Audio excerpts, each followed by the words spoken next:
చాలా వరకు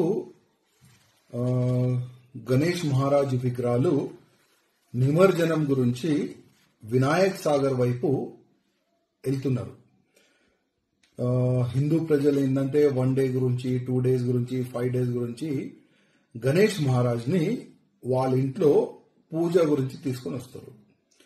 చాలా వరకు నాకు ఫోన్ చేస్తున్నారు, భయ్యా ఇక్కడ మొత్తం బ్యారికేడ్ పెడుతున్నారు పోలీసులు, అదేవిధంగా బ్యానర్లు కూడా పెడుతున్నారు. ఆ బ్యానర్ లో పోలీస్ ప్లస్ జిహెచ్ఎంసీఓలు ఒక బ్యానర్ లో రాసినారు, మీరు ఈ టైం బౌండ్ లో ఈ వినాయక్ సాగర్ లో నిమజ్జనం చేయలేరు, హైకోర్టు ఆర్డర్ అని ఆ విధంగా బ్యానర్లు ప్రింట్ చేసి మొత్తం వినాయక్ సాగర్ సరౌండింగ్ పెడుతున్నారంట. నేను ముఖ్యమంత్రి గారికి అదేవిధంగా జిహెచ్ఎంసీ కమిషనర్ గారికి ఒక మాట అడగాలనుకుంటున్నా. గతంలో కూడా ఇట్లాంటి ఇష్యూస్ చాలా వస్తున్నాయి. ఇప్పుడు మన దగ్గర జస్ట్ 6 డేసే మిగిలింది. మొత్తం తెలంగాణలో మన హైదరాబాద్, సికింద్రాబాద్ సిటీ, సరౌండింగ్ సిటీలో ఉన్న వినాయకులు వినాయక్ సాగర్ కి వస్తుంది నిమజ్జనం గురించి. మళ్ళీ ఒకవేళ హైకోర్టు ఆర్డర్ ని మీరు ఫాలో చేస్తే మళ్ళీ ఈ నిమజ్జనం ఎక్కడ చేపిస్తారు? ఒక్కసారి మీరు ఈ మాట జనాలకి చెప్పండి.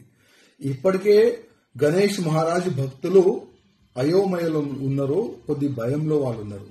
అసలు ఈ మ్యాటర్ ని ఏ విధంగా మీరు క్లోజ్ చేస్తారు ప్రజలకి చెప్పాలని నేను ముఖ్యమంత్రి గారికి, అదేవిధంగా జిహెచ్ఎంసీ కమిషనర్, అదేవిధంగా పోలీస్ కమిషనర్ గారికి నేను రిక్వెస్ట్ చేస్తున్నా. ఇంకొక పాయింట్, వినాయక్ సాగర్ లో ఎందుకు గణేష్ మహారాజులు వేయకూడదు, ఎందుకు నిమజ్జనం చేయకూడదు క్వశ్చన్ అడిగితే పొల్యూటెడ్ అవుతుంది వాటర్ అని ఒక క్వశ్చన్ వస్తుంది. నేను జిహెచ్ఎంసీ కమిషనర్ గారికి అదేవిధంగా ముఖ్యమంత్రి గారికి రిక్వెస్ట్ చేస్తున్నా, ఒక్కసారి ఎవరు ఆబ్జెక్షన్ చేస్తున్నారో ఒక్కసారి ఆ వినాయక్ సాగర్ దగ్గర తీసుకొని రండి. వాళ్ళకి ఆ వినాయక్ సాగర్ లోపట ఆ ట్యాంక్ బండ్ లోపట ఉన్న వాటరు గ్లాసులు తీసుకొని ఒక్కసారి తాగండి అని మీరు చెప్పండి. అది తాగే అంత మంచి వాటర్ ఉందా లేదా వాళ్ళే చెప్తారు.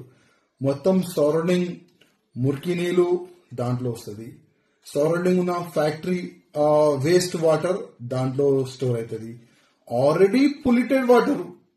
మళ్ళా వినాయక్ సాగర్ లో గణేష్ మహారాజు నిమజ్జనం చేస్తే పొల్యూటెడ్ ఎందుకు అవుతుంది? ఎప్పుడైనా యాద్ పెట్టుకోండి, ప్లాస్టర్ ఆఫ్ ప్యారిస్ నుంచి వాటర్ పొల్యూటెడ్ కాదు. ఎందుకంటే దాని లోపల ఒకవేళ వినాయకుని ఆ వాటర్ లో వేస్తే 10 to 20 డేస్ అవుతుంది ఆ మెల్ట్ గానికి. కానీ దాంట్లో వినాయక్ సాగర్ లో గణేష్ మహారాజ్ ని నిమజ్జనం చేసిన తర్వాత 2-3 డేస్ లోనే మొత్తం తీసేస్తారు. ఇంకా దాంట్లో ప్రాఫిట్ అవుతుంది కదా జిహెచ్ఎంసీకి గానీ గవర్నమెంట్ కి, దాంట్లో ప్రాఫిట్ అవుతుంది. ఎందుకంటే గణేష్ మహారాజ్ ఆ విగ్రహాలు ఒక స్టీల్ ఫ్రేమ్ తయారు చేసి దాంట్లో పెడతారు. మొత్తము ఎన్నో టన్నులు ఆ స్టీల్ ఫ్రేమ్ మీకు దొరుకుతుంది. ప్రతి సంవత్సరం మీకు నష్టం కాదు, మీకు లాభమే దొరుకుతుంది కదా. ఈ ఎక్స్ప్లెయిన్ చేయండి, మీరు కోర్టుకి ఎక్స్ప్లెయిన్ చేయండి. ఆల్రెడీ పొల్యూటెడ్ వాటర్ సార్, అది మంచి వాటర్ కాదని మీరు ఎక్స్ప్లెయిన్ చేయండి. కానీ కాదు, అది చేయడానికి మీకు చేత కాదు. కానీ హిందూ ప్రజలకి ఇబ్బంది పెట్టాలి, గణేష్ మహారాజ్ భక్తులకి మీరు ఇబ్బంది పెట్టాలి, అదే ఉద్దేశం మీకు ఉంటది.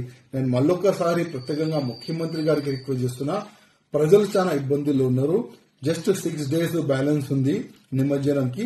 కొద్దిగా ప్రజలకి ఒక మంచి సందేశం దీని గురించి ఇవ్వాలని నేను కోరుతున్నాను.